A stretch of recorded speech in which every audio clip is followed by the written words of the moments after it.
तो परीक्षित जी ने कली के लिए 4 स्थान दे दिए कि दूतापानम स्त्रिया सोनम। आज से तुम्हारा द्यूत क्रीड़ा में वास रहेगा। हम लोग ताश खेलते हैं ना, जुआ खेलते हैं, कहते हैं जुआ ताश और घर की नाश। अगर कोई जीवन में जुआ खेलता है वो कभी आगे प्रगति नहीं कर सकता। आज से वहां पर तुम्हारा वास रहेगा और वहां कपट के रूप में रहेगा। दूसरा दिया है शराब में, आज से तुम्हारा जो शराब पीते हैं लोग उसमें भी तुम्हारा वास रहेगा। ऐसे में कितने लोगों को जानता हूं, पढ़े लिखे हैं, अच्छे घर परिवार से हैं, लेकिन दारू की ऐसी लत पड़ गई कि दारू पी करके औंधे मुंह नाली में पड़े रहते हैं, उन्हें पता ही नहीं रहता कि हम कहां पड़े। वहां भी कलयुग का वास है।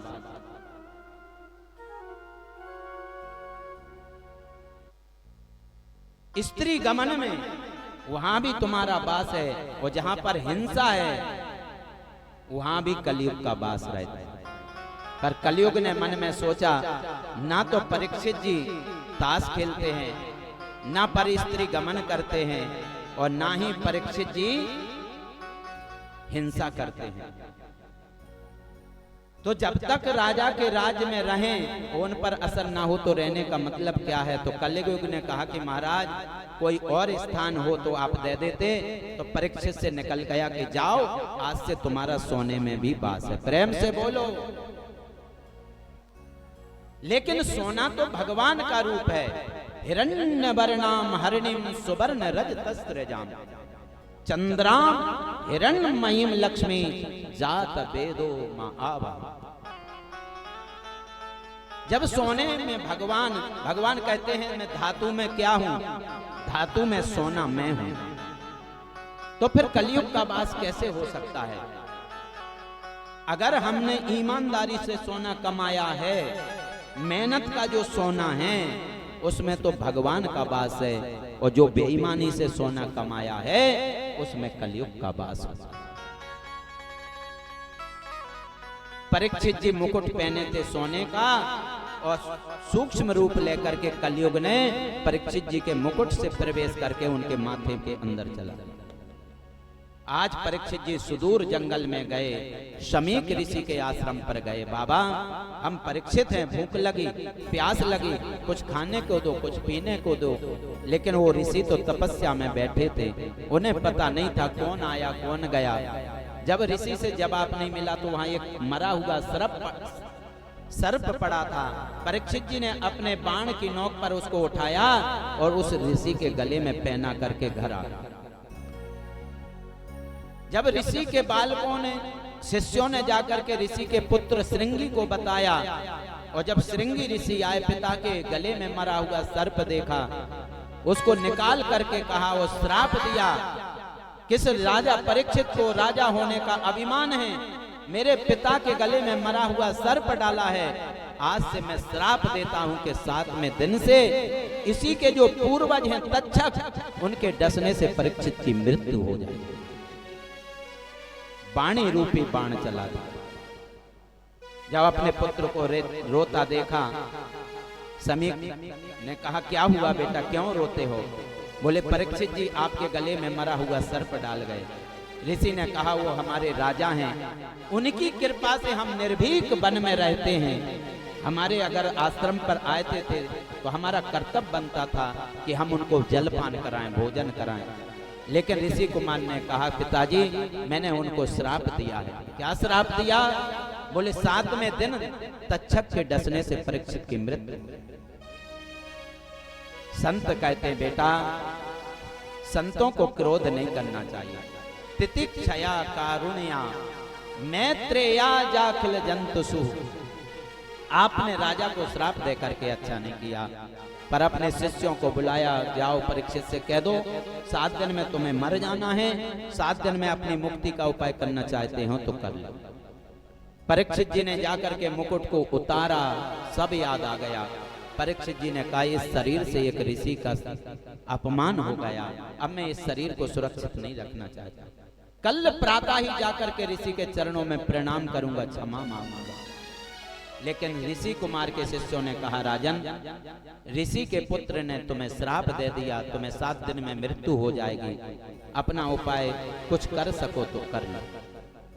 परीक्षित जी उदास नहीं हुए, आज पत्नी के सामने बैठे और परीक्षित जी कहते देवी, दुनिया का सबसे बड़ा आश्चर्य आज मैं तुम्हें सुनाना चाहता हूँ। क्या है? बोले मैं 7 दिन तक जीवित रहूंगा। ये सबसे बड़ा आश्चर्य है। 7 दिन की तो बात छोड़ो भैया, 7 सेकंड का भरोसा नहीं।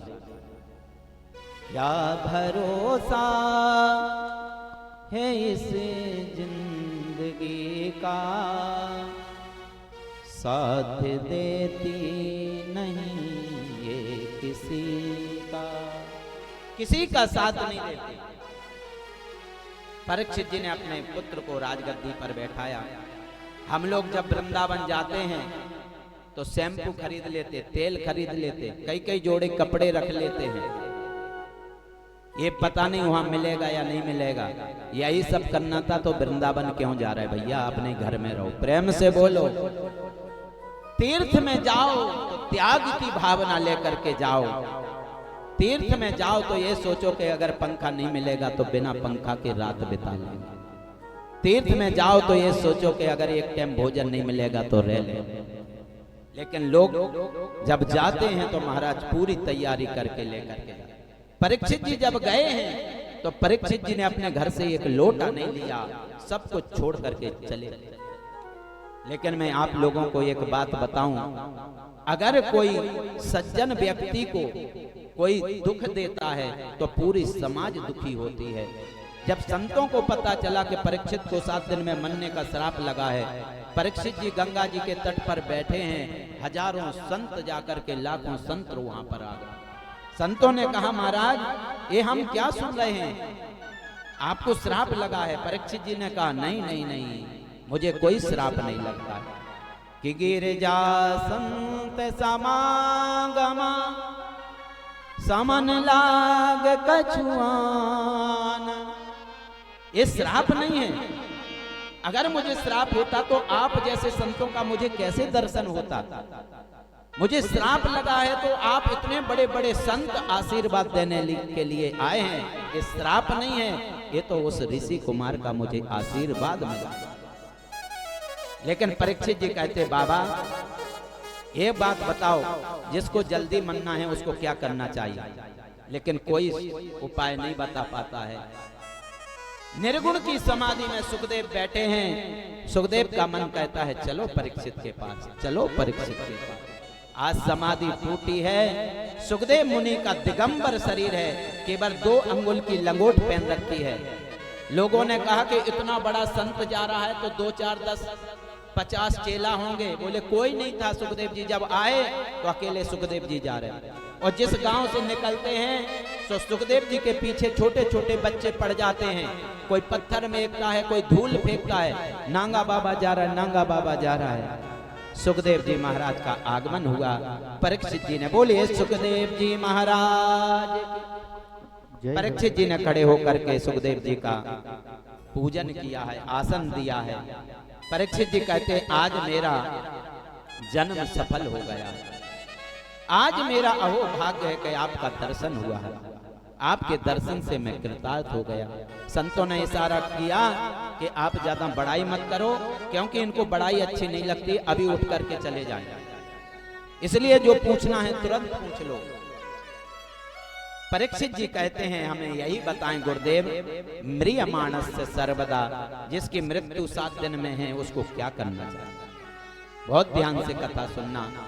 सुखदेव जी मुनि सुनकर के कहते राजन, ये जो प्रश्न आपने किया है ये आपने अपने लिए नहीं किया है, पूरी समाज के लिए किया। हम काम वो करें जो समाज के लिए हो। अपने लिए तो दुनिया जी रही, कभी दूसरों को जी करके तो देखो। परीक्षित जी अगर कहते कि मेरी मृत्यु टाल दो, और सुखदेव जी में वो सामर्थ्य थी और मृत्यु को टाल सकते थे, लेकिन परीक्षित जी ने ऐसा नहीं पूछा। परीक्षित जी ने पूछा है कि जिसकी 7 दिन में मृत्यु है उसको क्या करना चाहिए। सुखदेव मुनि कहते राजन, सतयुग में व्यक्ति की उम्र 1 लाख होती थी। पहले सतयुग में कोई मरता नहीं था। सतयुग के पास में त्रेता आया तो 1 शून्य हट गया। व्यक्ति की उम्र त्रेता में 10,000 वर्ष। फिर आया द्वापर, द्वापर में 1 शून्य हट गया तो व्यक्ति की आयु बची 1000 वर्ष। और जैसे ही कलयुग आया, कलयुग से 1 शून्य हटा तो कलयुग में केवल व्यक्ति की आयु 100 वर्ष की होती है। लेकिन आज के समय में 100 वर्ष का व्यक्ति भी कोई मिलता है, नहीं तो 60-65 में ही सब हो लेता है। प्रेम से बोलो। इसलिए परीक्षित जी कहते हैं राजन कि श्वास श्वास पे कृष्ण भजो, वृथा श्वास जन खोए, ना जाने या श्वास की आबन होए ना होए। सुखदेव मुनि कहते राजन, व्यक्ति को यही करना चाहिए कि भगवान का भजन करना चाहिए कि कर से कर में करूं विधनाना, मन राखूं जहां कृपा निधान। हम संसार के कार्यों को करें लेकिन मन गोविंद में लगे। हम घर में झाड़ू दे रहे, झाड़ू देते हुए कीर्तन करें, श्री कृष्ण गोविंद हरे मुरारी, हे नाथ नारायण वासुदेव। घर में माताएं भोजन पका रही, चम्मच से दाल को चला रही और कीर्तन करें श्री कृष्ण गोविंद। लेकिन होता क्या है, जब रसोई में माताएं जाएंगी तो अपनी माता को फोन लग जाएगा। हेलो, हाँ मम्मी आज तो सास का दिमाग सही नहीं है। प्रेम से बोलो। क्या हुआ? बोले आज तो गुस्सा नाक पे रखी। नहीं, अगर आप घर में परिवार के लिए भोजन बना रहे तो व्यर्थ की बातों को मत सोचो। अगर व्यर्थ की बातें सोचोगे, क्रोध करके भोजन बनाओगे तो उस भोजन को जो करेगा वो भी क्रोधी ही बनेगा। घर में अगर सुख चाहते हैं तो भोजन बनाते समय भगवान के नाम का कीर्तन करें। जो उस प्रसाद को पाएगा उसकी बुद्धि सुधर जाएगी। कहते हैं जो व्यक्ति ये कहता है कि हमारे घर में खाना बन रहा है, वो खाना नहीं है, वो अपने ही पापों को खा रहा है। घर में कभी खाना नहीं बनता है, घर में तो महाराज प्रसाद बनता है। आज हमारे घर में ठाकुर जी के लिए भोग बन रहा है, ये भाव होना चाहिए। सुखदेव मुनि कहते राजन, हमें प्रातः जल्दी उठ जाना चाहिए। देखो हमारे यहां पर 3 स्नान बताए हैं, ऋषि स्नान, मनुष्य स्नान और राक्षस स्नान। प्रेम से बोलो और जोर से बोलो। ऋषि स्नान है 4 बजे से लेकर के 5 बजे के बीच में जो स्नान करता है वो ऋषि स्नान होता है। मनुष्य स्नान है सूर्योदय से पहले पहले जो स्नान कर लेता है वो मनुष्य स्नान है, और सूर्योदय के बाद जो स्नान करता है वो राक्षस स्नान। इसलिए प्रयास करें जीवन में जल्दी उठें और जल्दी उठ करके स्नान करें और आसन पर बैठ करके भगवान का चिंतन करें। जितासनो जितस्वासो जित संगो जितेन्द्रिया स्थूले भगवतो रूप रूपे मना संधारे दिया। बहुत ध्यान देना कथा में। सबसे पहले उठ करके जितासनो, अपनी आसन को जीतो। जिसकी आसन पक्की नहीं होगी उसका मन भजन में नहीं लगेगा। हम 3 घंटे कथा में बैठते हैं, कभी इस पैर को उठा करके यहां पटकते, कभी इसको उठा करके यहां पटकते हैं। क्यों? आसन पक्की नहीं। अगर जीवन में भजन करना है तो अपनी आसन को। हमारे जो मुख्य यजमान संतोष साहू जी, मैं 2 दिन से कथा सुना रहा हूं। एकाग्रचित से कथा सुनते हो, सुखासन पे बैठे। सुखदेव को श्रोता मिला परीक्षित और हमें श्रोता मिला संतोष साहू। प्रेम से बोलो। आप सब अच्छे हैं, कहने का मतलब है अपनी आसन को। सभी को प्रातः काल उठ करके आसन पर बैठ करके प्राणायाम करना चाहिए। प्राणायाम करने से ब्रह्म रंध्र की शुद्धि होती है, हमारी सोचने की बुद्धि ठीक है। लोग कहते महाराज भूल जाते हैं। भूल क्यों जाते हैं? कि हम प्रणाम नहीं करते। अगर आप प्राणायाम करोगे तो आपकी स्मरण शक्ति तेज बनेगी। पहले होता था, हम सुबह उठते थे तो क्या कहते थे? कराग्रे बसते लक्ष्मी, कर मध्य सरस्वती, कर मूले स्थितो ब्रह्मा, प्रभाते कर दर्शन। प्रातः उठ करके अपने बिस्तर पर बैठें और दोनों हाथों को 3 बार मल के अपनी आंखों से लगाएं। फिर हाथों को सामने करें और सामने हाथ खड़े ऐसे करके इस श्लोक को पढ़ें। समझ लो आपकी पूजा हो गई। लेकिन आज होता क्या है? बोले कराग्रे बसते लक्ष्मी, कर मध्य सरस्वती, कर मूले स्थितो ब्रह्मा, प्रभाते कप दर्शनम। अब क्या दर्शन होता है? बोले अब कप दर्शन होता है। बिस्तर से नहीं उठेंगे, सूर्य भगवान सिर के ऊपर आ जाएंगे, चदरिया को उठा करके कहेंगे सुनती हो? बोले क्या हुआ, चाय बन गई क्या? प्रभाते कर दर्शन नहीं, प्रभाते कप दर्शन। अब कप का दर्शन होने लगा। जित संगो जितेंद्रियः। अपने जीवन में ये प्रयास करो कि अच्छा संग मिले। चाहे संग कहो चाहे सत्संग कहो, बात एक ही। अगर किसी नशा करने वाले व्यक्ति का आप संग करोगे तो धीरे धीरे धीरे धीरे उसके जो अवगुण हैं तुम्हारे जीवन में प्रवेश करने लग जाएंगे। और किसी अगर भगवान के भक्त का आप संग करोगे तो धीरे धीरे उसका भी भजन का प्रभाव तुम्हारे जीवन में आने लग जाए।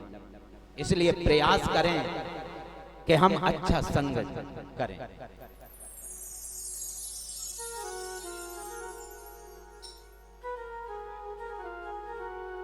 एक महाभारत में मदालसा नाम की नारी थी।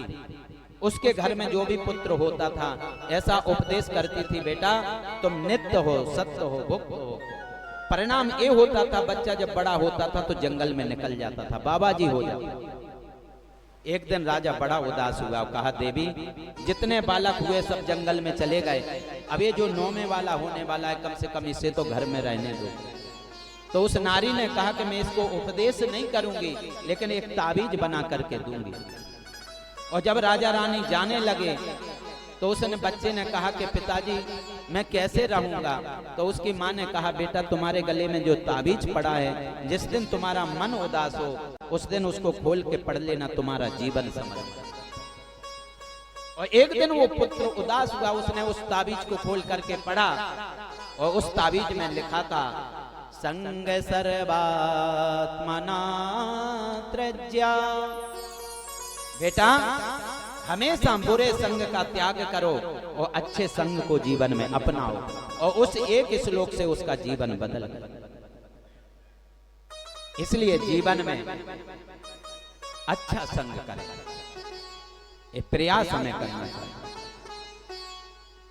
परीक्षित जी ने पूछा, गुरुदेव भगवान इस सृष्टि को कैसे बनाते हैं, और जो उपदेश आप मुझे कर रहे हैं इस उपदेश का नाम है भागवत, तो सबसे पहले नारायण ने ब्रह्मा जी को दिया, वो कैसे दिया कृपा करके बताएं। प्रेम से बोलो और जोर से बोलो।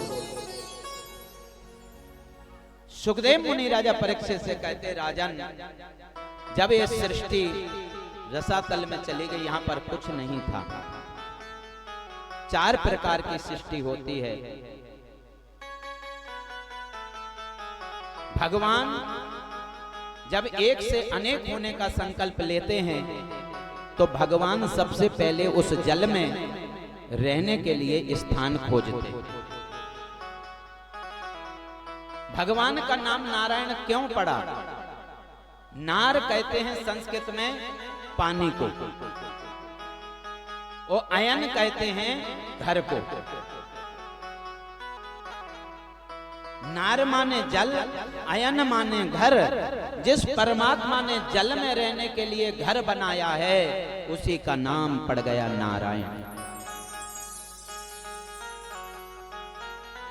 जब भगवान शेष सैया पर लेट करके शयन करते हैं तो भगवान की नाभि से कमल का फूल निकलता है। उस कमल के फूल पर चतुर्मुख के ब्रह्मा जी प्रकट होते हैं, लेकिन ब्रह्मा जी को यह पता नहीं चलता है कि मैं कहां से आया हूं। तब 2 शब्द सुनाई देते हैं, ता और पा। तपस्या करोगे तो पता चलेगा। तपस्या करते हैं, भगवान का दर्शन होता है, और भगवान हाथ पकड़ के ब्रह्मा जी का कहते हैं, जाओ आज से हमने इस दुनिया का विधाता तुम्हें बना दिया। ब्रह्मा जी कहते, प्रभु व्यक्ति अगर 10-20 करोड़ रुपए कमा लेता है तो वो सोचता है कि मेरे से बड़ा कोई है ही नहीं। 4-6 विदेशी गाड़ियां घर में आने जाएं, सिंगमरमर का महाराज सुंदर बंगला बन जाए तो कहता मेरे समान कोई है ही नहीं। ब्रह्मा जी कहते, आप तो मुझे दुनिया का विधाता बना रहे, अभिमान हो गया तो कैसे रहूंगा। तो नारायण भगवान ने ब्रह्मा जी को चतुश्लोकी भागवत दी और कहा, दुनिया में मैं रहता हूं और ना रहने पर भी मैं रहता हूं, यही मेरी माया है।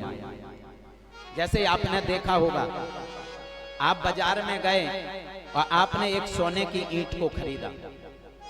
उस सोने की ईंट को आप लेकर के आए और आपने किसी सुनार को दे दिया और कहा, भैया इसमें से एक हार बना दो, कुंडल बना दो, कंगन बना दो।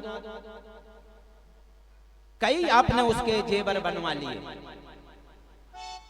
तो पहले सोना था और जब जेवर बन गए तो भी सोना है, लेकिन नाम अलग अलग हो गए। आपने 10 साल तक उसको पहना और पहन करके उखल में उसको पीट करके इकट्ठा कर लिया, तो बाद में क्या बचा? सोना।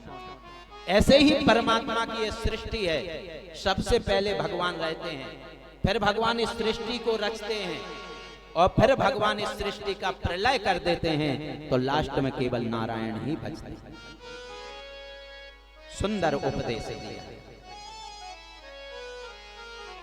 सुखदेव मुनि ने पूछा, परीक्षित बताओ भगवान सबसे पहले किसको मिलते होंगे?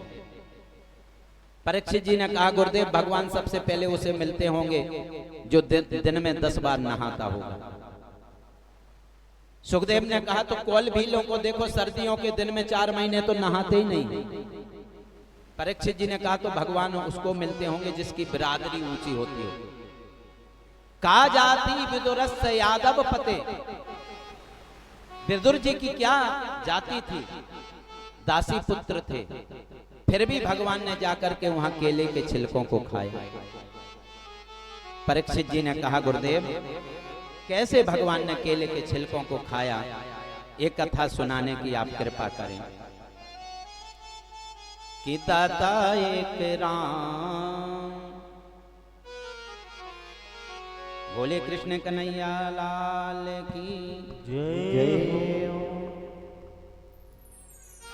तेरी मर्जी का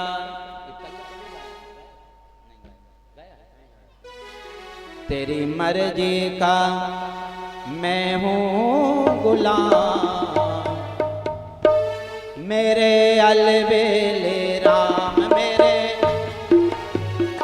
तेरी मर्जी का मैं हूँ गुलाम, मेरे अलबेले राम मेरे अलबेले राम। तेरी मर्जी का मैं हूँ गुलाम, मेरे अलबेले राम मेरे अलबेले।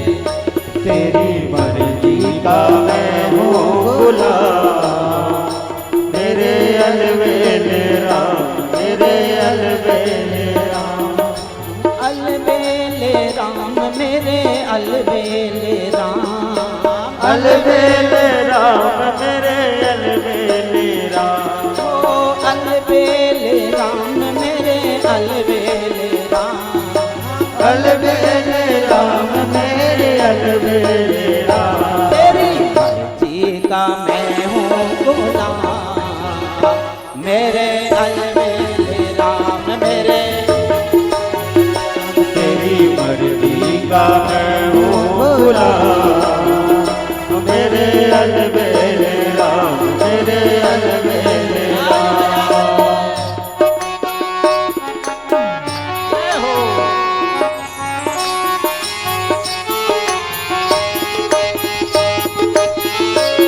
हरि बोल।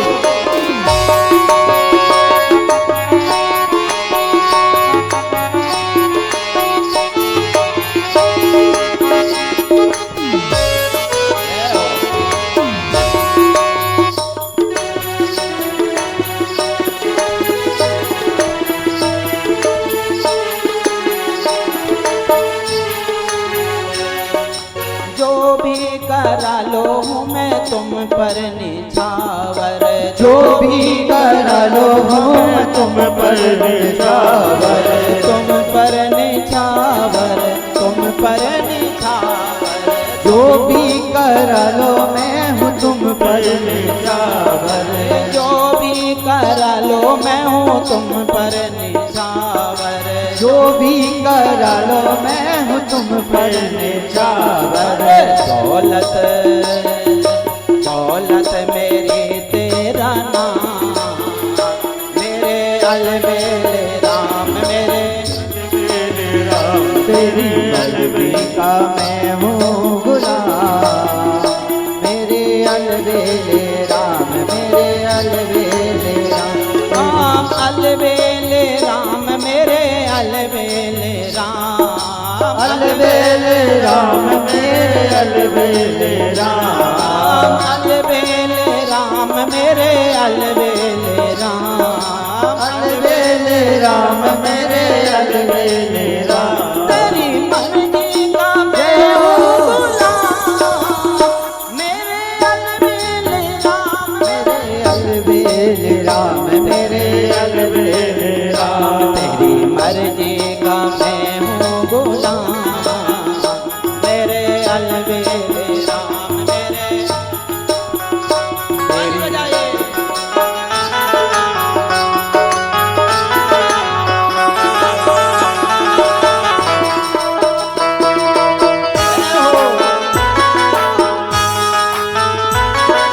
हरि बोल।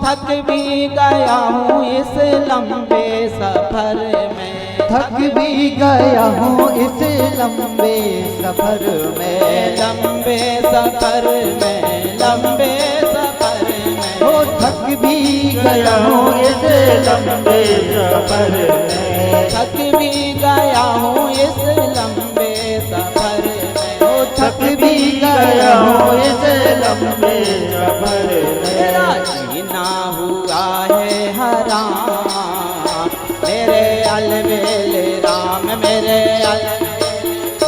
तेरी मर्जी का मैं हूँ गुलाम, मेरे अलबेले राम, मेरे अलबेले राम, मेरे अलबेले राम, मेरे अलबेले ताली राम। बजा के